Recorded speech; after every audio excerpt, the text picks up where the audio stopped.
திருவருள் வேணுமா சிவம் வேணுமா? திருவருள் தான் வேணும். ஏன் திருவருள் வேணும்னா திருவருளை பிடிச்சாதான் சிவத்துக்கு போக முடியும். திருவருளை பிடிக்கிற வரைக்கும் தான் நமக்கு ஏதோ கொஞ்சம் நஞ்ச வேலை இருக்குது. அதே நம்ம வேலைன்னு சொல்லக்கூடாது. நம்ம வேலைன்னு சொன்னாவே திருவருளை பிடிக்க முடியாது. இருந்தாலும் ஒரு முயற்சி, பயிற்சி, விருப்பம், இப்படி எல்லாம் எது வரைக்கும் இருக்கு?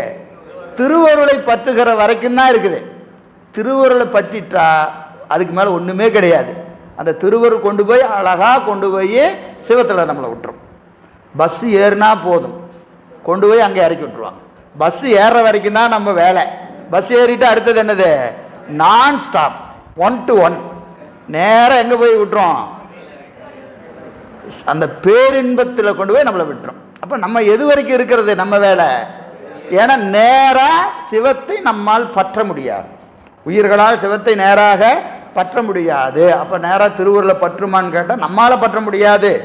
ஆனால் அந்த எல்லாம் நாம் செய்கிற சாதனை எல்லாம் எதுக்கு?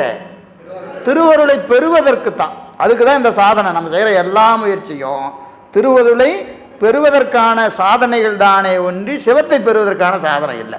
ஏன்னா திருவருளை பிடிச்சிட்டா திருவருள் கொண்டு போய் அங்கே விட்டுரும், கொண்டு போய் விட்டுரும். அப்போ நமக்கு இப்போ என்ன வேணும்?